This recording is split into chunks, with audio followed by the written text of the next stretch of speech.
Jumpa lagi di APMD Podcast.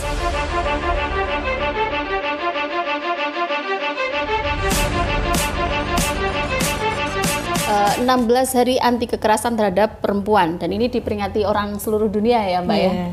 Nah, khususnya perempuan seluruh dunia gitu. Jadi banyak sekali rangkaian kegiatan yang dilakukan ketika memperingati 16 hari anti kekerasan. Ini dimulai sejak 25 November ya, Mbak ya. 25 November sampai 10 Desember. Nah, ini sudah tanggal 7 ya. Jadi dari rangkaian itu banyak sekali hari-hari yang kita peringati, dan kenapa 16 hari dan kemudian apa saja yang kita peringati. Nanti di sini sudah ada narasumber yang sangat luar biasa dari Kaukus Perempuan Parlemen Indonesia yang untuk wilayah Jogja politik. Ya. Oh, bukan parlemen tapi politik. Oh, politik ya. Kaukus Perempuan Politik Indonesia. Jadi KPPI itu ada beberapa ya, tapi singkatannya sama KPPI. Oke.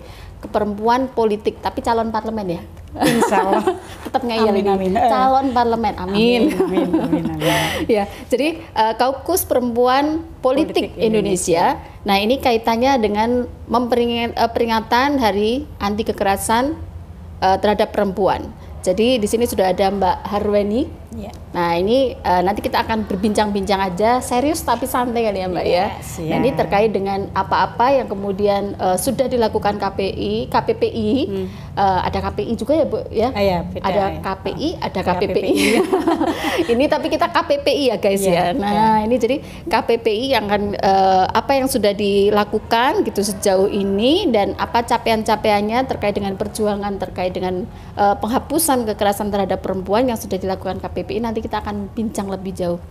Nah, ini Mbak, yang pertama-tama mungkin perlu teman-teman ketahui ya, itu 16 hari kekerasan itu sebenarnya sejarahnya seperti apa itu Mbak? Atau memperingati apa gitu kira-kira yang perlu, mungkin teman-teman juga banyak yang belum mengerti gitu ya. Iya. Nah, mungkin Mbak Weni bisa cerita. Saya panggilnya Mbak Weni aja ya. Iya, siap. Oke, jadi apa itu Hari Anti Kekerasan Terhadap Perempuan adalah merupakan hari untuk peringatan di mana waktu itu terjadi suatu tindak kekerasan terhadap 3 aktivis politik perempuan yang ada di luar negeri, yaitu seperti Minerva, Maria Teresia, kemudian sama Patria dari Republik Dominika, yang waktu itu dibunuh secara bukan main kejamnya ya, sangat kejam ya, sangat kejamnya oleh Rafael Trujillo waktu itu. Nah, ini kemudian sekelompok perempuan di tingkat internasional ini memberikan suatu penghormatan karena perjuangan beliau-beliau ini. Kemudian tanggal 25 November itu dijadikan Hari Anti Kekerasan Terhadap Perempuan. Nah, itu seperti itu Mbak, awalnya seperti itu.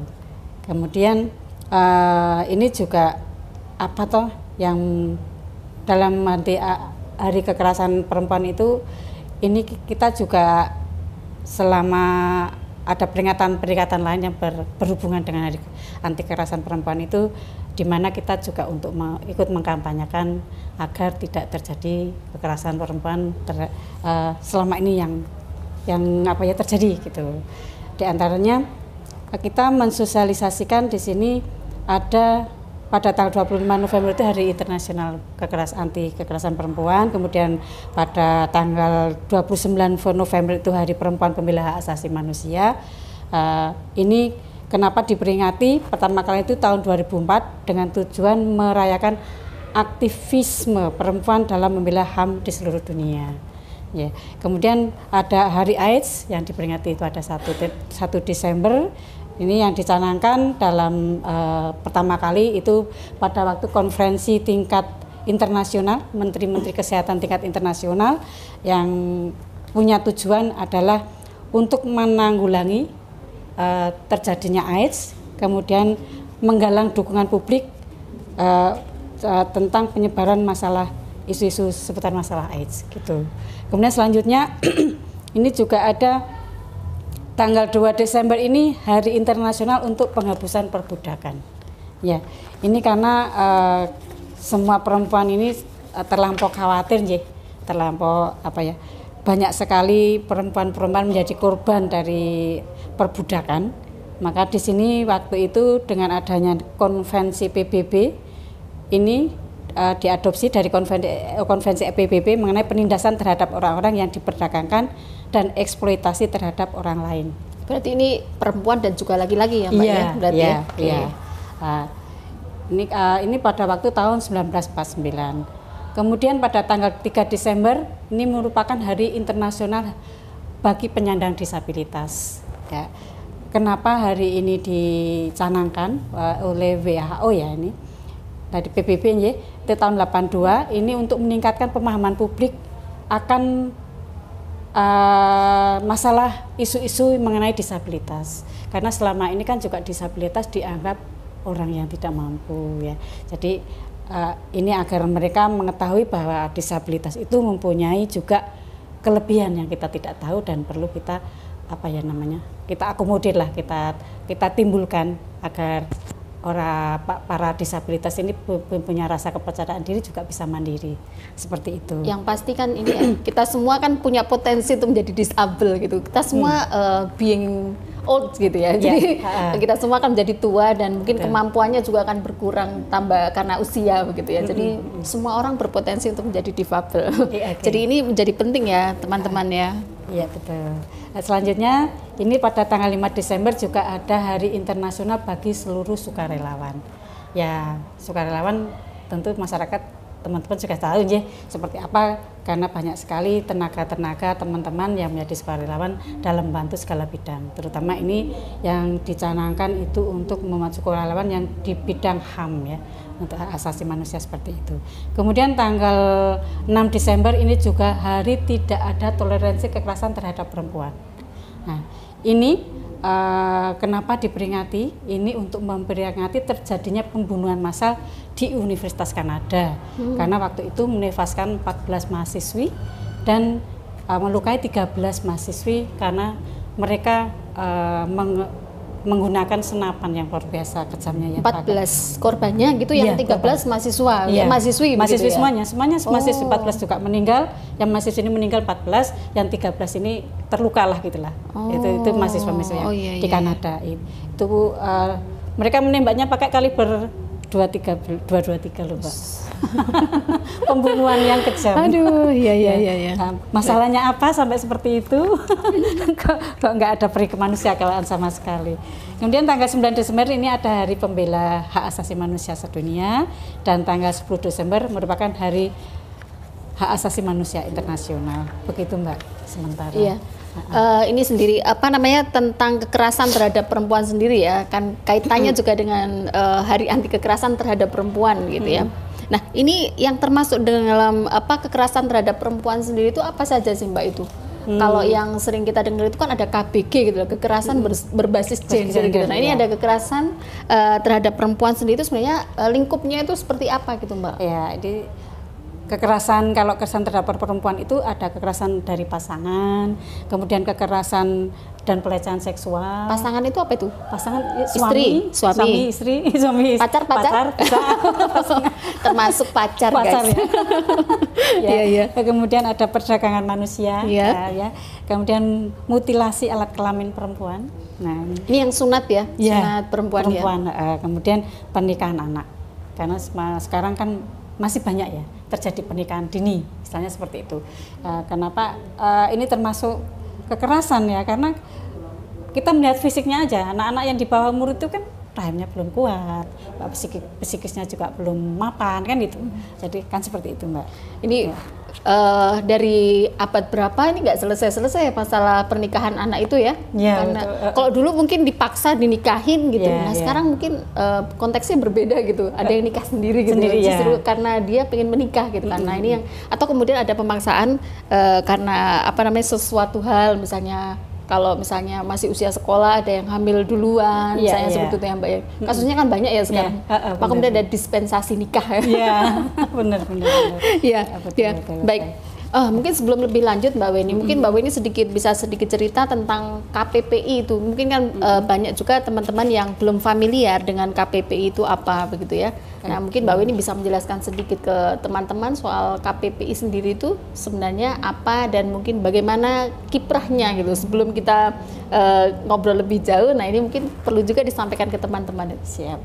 Jadi KPPI itu adalah Kaukus Perempuan Politik Indonesia, yang merupakan suatu organisasi yang dibentuk dengan tujuan membantu pemerintah dalam meningkatkan SDM perempuan di Indonesia, baik di bidang pengetahuan, kesehatan, politik, hukum, dan membantu memperjuangkan hak-hak perempuan. Seperti itu, Mbak. Di sini KPPI ini sudah cukup lama terbentuk. Saya kalau tahunnya masih agak lupa. Tapi sudah nanti boleh nyontek ya, Mbak. Boleh siap. Ini kalau peran KPPI selama ini untuk memperjuangkan hak perempuan adalah diantaranya untuk mensosialisasikan, kita untuk mengkampanyekan dulu ya. Selain mengkampanyekan juga kita ada action yang lain untuk membantu kepada masyarakat ke bawah. Selama ini sudah yang pernah kita lakukan seperti itu.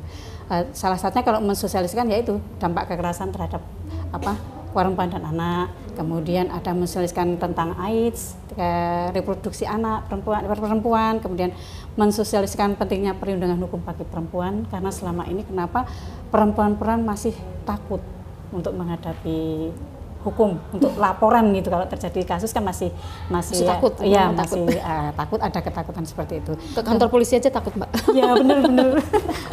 Takut ribet. Iya. Kemudian mengadakan konsultasi hukum gratis mengenai korban KDRT dan permasalahan yang terjadi terhadap perempuan dalam rumah tangga. Seperti itu. Itu untuk kita sosialisasinya ya. Dalam hal ini juga ada selama memperingati hari anti kekerasan terhadap perempuan, juga kita sudah melakukan action seperti itu. Dan selama ini sebelum itu pun dari KPPI sudah memberikan bantuan kepada masyarakat, salah satunya yaitu menerima konsultasi gratis tentang permasalahan keluarga, terutama perempuan dan anak, termasuk juga hukum gitu. Kemudian yang kedua juga kita membantu kepada perempuan yang kurang mampu dan kepada kaum disabilitas. Kemarin diantaranya ada yang mendapatkan bantuan kursi roda dari KPPI seperti itu. Alhamdulillah ya, kita sudah ada kiprah seperti itu, Mbak. Selain juga mengadakan suatu pelatihan pendidikan politik bagi perempuan calon-calon legislatif. Seperti karena kan kita juga actionnya juga mempunyai tujuan untuk membantu perempuan agar bisa duduk di legislatif. Seperti itu. Ya. Ini kan kaitannya dengan politik nih, sahabat semua ya. Jadi Kaukus Perempuan Politik ya Indonesia, dan ini ada di wilayah Jogja juga ya. Berarti di masing-masing wilayah juga ada ya, Mbak ya. Ada. Nah, itu yang boleh ikut di dalam jadi anggota itu siapa? Kalau misalnya saya nih, boleh nggak nih, Mbak Weni? Okay. Ya, siapa yang boleh untuk menjadi anggota KPPI itu? Kalau pengurus ya, kepengurusan ya, Kak. Kalau kepengurusan itu diambil dari perwakilan partai politik ya, tapi perempuan ya, karena ini perempuan politik jadi memang khusus perempuan itu 2 maksimum 2. Kemudian kalau anggota semuanya bisa, kalau bisa masuk ya, karena itu kan ranahnya nanti bisa masuk ke tingkat DPC-nya atau lewat di kecamatannya, kan ada juga nanti seperti itu. Jadi bisa masuk menjadi anggota KPPI, tapi nanti kan ranahnya dalam penanganan kan lain gitu, penanganannya seperti itu, Mbak. Jadi kalau bukan dari parpol gitu masih bisa masuk ya, Mbak? Masih bisa. Oh, masih bisa. Jadi guys, siapa yang tertarik dengan politik dan yang pasti kalian perempuan begitu ya, jadi bisa gabung ke KPPI ya. Yes. Oke, jadi kita sudah kenal dengan KPPI, maka kemudian kita juga pengen tahu nih supaya kalian lebih tertarik lagi KPPI itu kegiatannya kayak mana gitu ya, supaya kalian lebih paham lagi. Mungkin Mbak Weni bisa cerita nih kegiatannya itu yang asik yang kayak apa sih, Mbak, di KPPI itu ya, gitu, supaya mungkin teman-teman muda nih ya, teman-teman muda bisa lebih tertarik lagi dan bisa terlibat aktif di KPPI nantinya gitu. Nah, kira-kira yang menarik itu dari KPPI, kegiatan KPPI-nya itu mungkin bisa diceritakan, Mbak? Ya, oke. Jadi sementara ini kalau gerakan dari KPPI sendiri sudah turun sampai ke bawah ya, istilahnya. Selain diantaranya kita juga selama ini sudah menggandeng pada partai-partai, kami juga menggandeng pada suatu yayasan ataupun organisasi yang lain yang berkiprah di masalah perempuan gitu. Jadi karena yang paling asik kalau bagi saya, kita bisa saling ketemu dengan masyarakat yang mempunyai permasalahan, ataupun bisa saling memberikan sharing apa sih yang sebetulnya yang diinginkan masyarakat dengan adanya perkembangan gerakan-gerakan perempuan selama ini seperti apa gitu. Kita bisa saling sharing.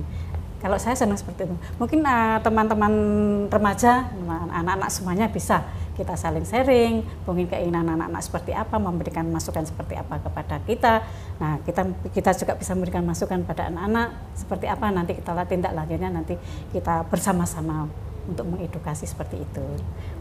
Kalau dari data-data itu kan juga menarik ya. Jadi satu dari Komnas itu ya, Komnas Perempuan, 1 dari 3 perempuan itu pernah mengalami kekerasan. Betul. Entah itu kekerasan verbal, entah itu kekerasan seksual gitu ya. Nah, ini data yang menarik nih. Maka kemudian hadirnya KPPI ini kan menjadi penting ya. Bagaimana kemudian mendorong mungkin lebih pada kebijakan-kebijakan selain mungkin advokasi juga ya. Kalau tadi kan mungkin lebih banyak advokasi mungkin. Nah, kalau misalnya kaitannya nih, kalau yang terbaru itu pengesahan undang-undang TPKS ya. Nah, itu kiprahnya KPPI kira-kira seperti apa tuh, Mbak? Ya, kemarin kita terus terang kita mendorong karena waktu itu sempat tertunda ya, beberapa tahun tertunda ya. Kita ikut mendorong agar segera disahkannya Undang-Undang Tindak Pidana Kekerasan Seksual itu ke DPR pusat juga kepada pemerintah agar saling bersinergi segera disahkan karena melihat korban sampai sekarang semakin banyak tindak kekerasan seksual terhadap perempuan seperti itu. Kalau konteksnya DIY nih, Mbak, kan ini KPPI DIY ya. Mungkin bisa disampaikan misalnya kayak korban kekerasan tuh seberapa banyak begitu ya. Maksudnya untuk ngerti gitu loh, sebenarnya memang ini ada beneran nggak sih kekerasan terhadap perempuan gitu ya, kemudian datanya berapa. Nah, ini kan mungkin bisa disampaikan datanya yang mungkin ada di KPPI gitu. Iya, oke. Ini seperti yang kita dapatkan data dari kantor DP3AP2 DIY, kekerasan terhadap perempuan dan anak selama tahun 2015 sampai 2022 pertengahan itu luar biasa tinggi memang, tapi sudah menurun Mbak Nini. Pertama tahun 2015 itu sampai 1497 kasus, 2016 1527, 2017 1440 kasus, 2018 1615 kasus, 2019 1477, 2020 1266. Ini yang terakhir 2021 1235, dan yang 22 ini turun 654 kasus. Itu sampai pertengahan Juni 2022. Tapi tetap kami anggap tinggi karena hal ini sebenarnya lebih bisa diturunkan kembali. Kalau dengan kesadaran dari masyarakat sendiri turut serta bersama kita KPPI terutama untuk berani melapor dan berani punya introspeksi, punya pembatasan sendiri agar tidak terjadi kekerasan terhadap perempuan. Gitu. Ya. Apakah kemudian ini ada kaitannya terkait dengan, kan banyak sekali kebijakan pemerintah ya, dalam hari ini baik pemerintah pusat maupun pemerintah daerah itu terkait dengan penanganan kekerasan terhadap perempuan dan anak gitu ya. Dan nyatanya ketika pandemi itu ternyata ini tahun 2020 ya. Iya. Oh, itu turun ya? Ya, turun. Padahal kalau yang di laporan itu katanya malah naik gitu, justru naik gitu. Ketika pandemi itu karena semua activity itu semua ada di rumah gitu. Kemudian banyak orang-orang yang mungkin stres begitu ya. Karena kondisi yang tidak menentu dan kemudian semua berubah gitu. Jadi dari yang pekerjaan tadinya di kantor, kemudian di rumah kan begitu ya, kemudian sekolah yang tadinya di sekolah, tapi juga kemudian kita belajar sendiri di rumah, yang kadang kita itu juga mengalami kesulitan-kesulitan, terutama perempuan juga nih Mbak. Iya, betul, kan ya. pekerjaannya jadi berlipat-lipat tuh ya. Jadi tidak hanya pekerjaan domestik saja, tapi juga pekerjaan kantor, apalagi yang dia bekerja. Kemudian juga dia harus berfungsi lagi menjadi guru gitu. Jadi maka kemudian sangat rawan terjadi kekerasan. Maka kemudian ini katanya sih meningkat, tapi di data ternyata tidak juga gitu ya. Malah turun. Ya. Nah, ini apakah kemudian ada kaitannya dengan kebijakan-kebijakan yang sudah ada di daerah maupun di pusat begitu ya, terkait dengan penurunan angka kekerasan ini, Mbak? Ya, ini selain ada kebijakan-kebijakan juga apa namanya, kemungkinan juga karena ada rasa takut mau keluar mau lapor, Mbak. Ini berarti terkait dengan temuan ya? Ya. Sedikit itu karena nggak berani lapor.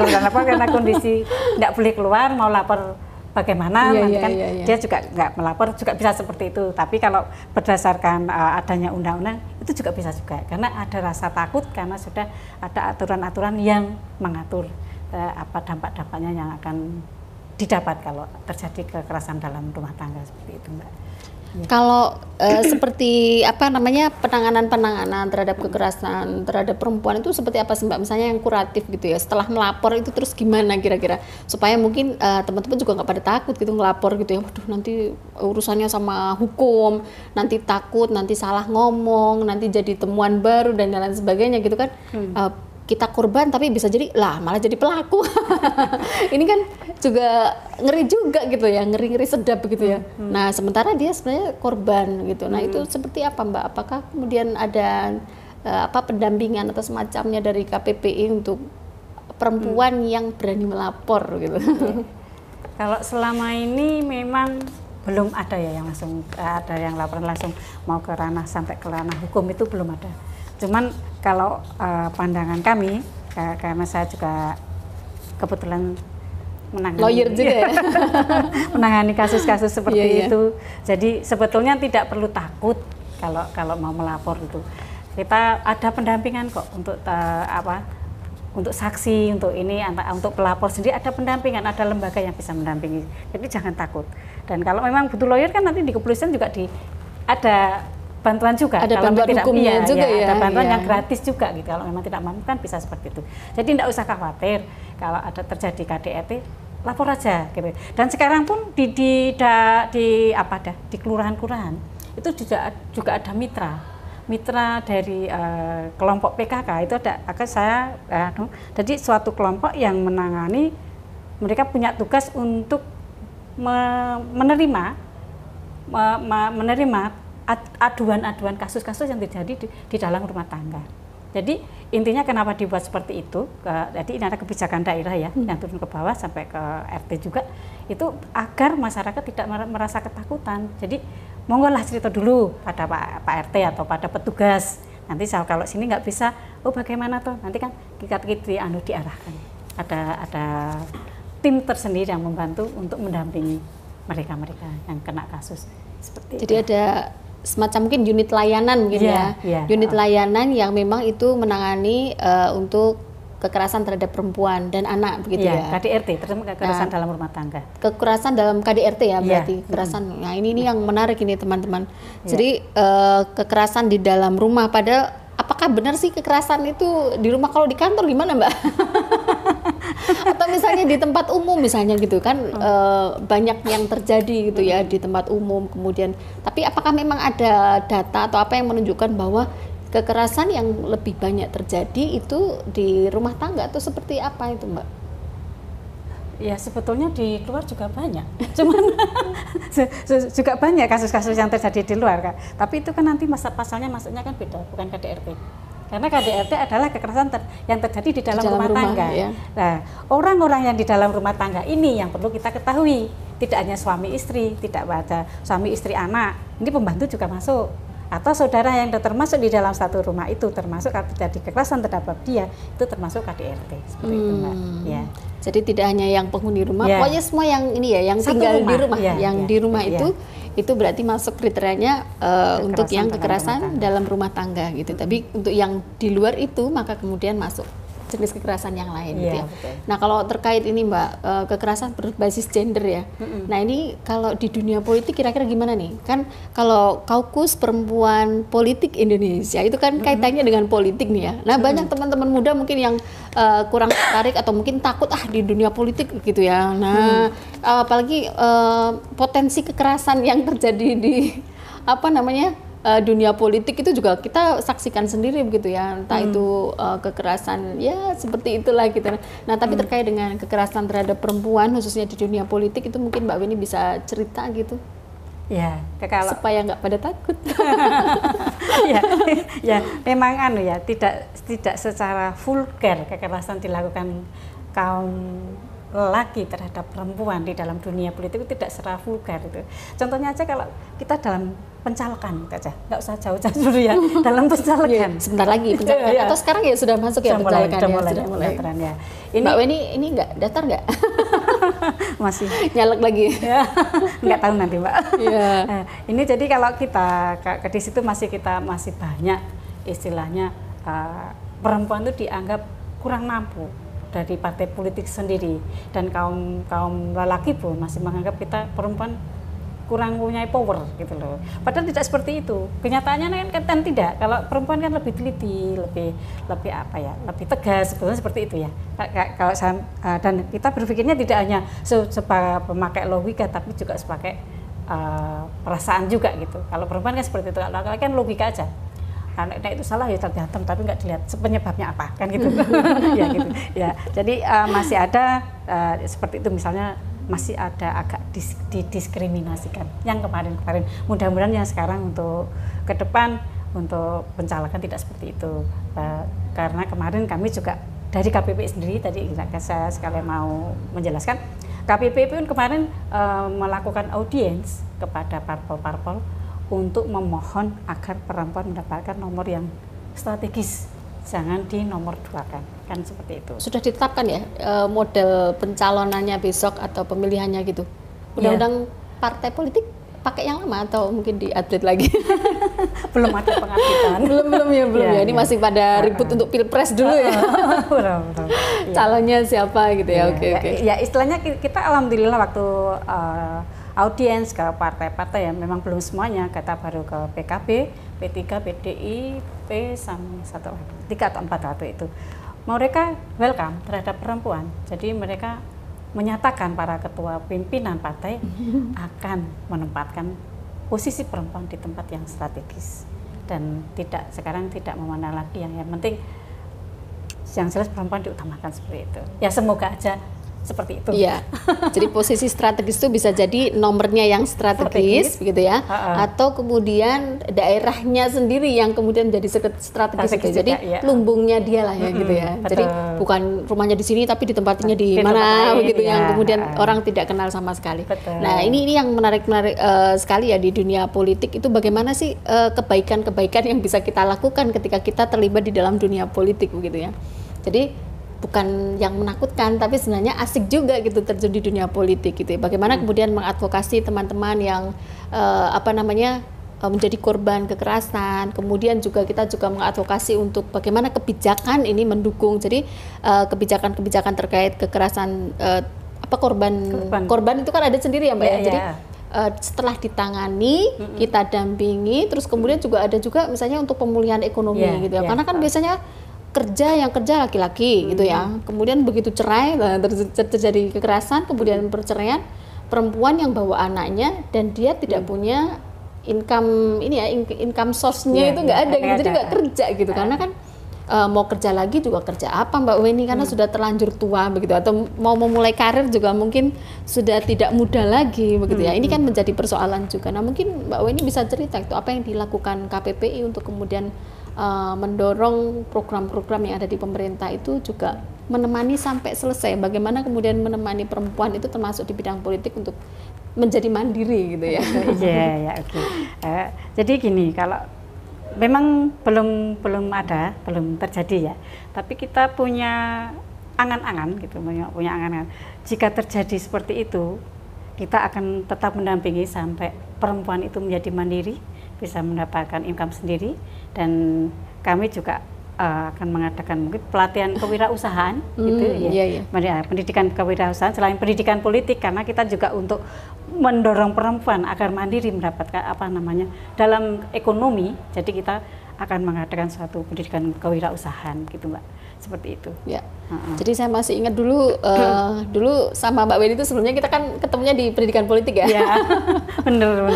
Di pendidikan politik. Jadi setelah pendidikan politik itu jadi menarik. Jadi ada yang pendidikan politik itu jangan dibayangin cuma di partai doang guys. Jadi ini bisa jadi kalian aktif untuk di komunitas masyarakat, kemudian di RT, di RW, terlibat dalam musdus, musrenbang, dan kemudian bagaimana mengadvokasi kepentingan-kepentingan perempuan yang juga bisa diakomodasi di desa dan juga di level di atasnya. Mungkin itu ya Mbak ya? Iya, betul. Mungkin ada yang mau disampaikan lagi Mbak Weni? Ya, dalam rekan-rekan semua, sahabat podcast APMD, APMD, marilah kita bersama-sama dalam menanggulangi adanya kekerasan terhadap perempuan maupun terhadap kita semuanya. Marilah kita wajib waspada terhadap kondisi lingkungan, waspada sendiri terhadap kalau perempuan untuk melindungi dirinya agar tidak terjadi pelecehan seksual, bajunya perlu yang sopan gitu. Jangan sampai menimbulkan suatu pikiran yang negatif yang berdampak pada tindak kekerasan seksual. Udah pakai baju sopan juga kadang masih kenal Mbak. Nah, tergantung kita juga tingkah juga. Dari bahasa kita bertutur kata kepada seorang, kita harus ada batas-batas. Artinya kita ada mengkanter sendirilah apa yang harus kita lakukan kalau kita berbicara pada orang yang belum kenal. Oh, ini berarti yang salah perempuan lagi dong Mbak. Ya, laki-laki pun harus menghormati dong. Kalau mungkin ada pesan untuk yang laki-laki Mbak. Kalau yang untuk laki-laki jangan dong meremehkan perempuan, kan kita yang pasti saling menghormati, saling gitu menghormati, ya, saling menghargai, karena bagaimanapun laki-laki lahir karena adanya perempuan. Perempuan juga ada karena adanya laki-laki. Kita sama-sama. Jadi kita sama-sama ya. Jadi laki-laki dan perempuan itu adalah mitra gitu ya dalam segala hal, bahkan dari kehidupan rumah tangga, individu maupun juga kehidupan bernegara.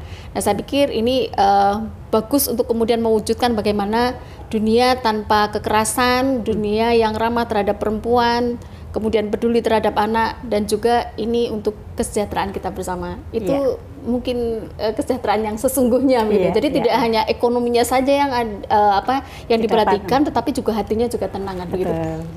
Anak-anak keluar nggak langsung hilang kan gitu ya. Kan aman gitu ya. Perempuan juga keluar tidak harus memperhatikan pakaian, tapi kita memperhatikan pakaian, tapi juga dari aspek laki-laki juga ada penghormatan begitu ya, bahwa itu adalah hak untuk berpakaian dan yang lain sebagainya, dan kita semua wajib menghormati yang lainnya. Itu mungkin ya teman-teman sobat semuanya, pembicaraan kita terkait dengan peringatan Hari Anti Kekerasan Terhadap Perempuan yang 16 hari tadi yang sudah disebutkan oleh Mbak Weni tadi, dan juga mungkin ini juga kalian sudah berkenalan juga dengan KPPI, Kaukus Perempuan Politik Indonesia. So jangan takut berpolitik. Berpolitik itu menyenangkan ya, dan berpolitik itu juga bisa menolong banyak orang. So terima kasih, sampai ketemu di podcast selanjutnya.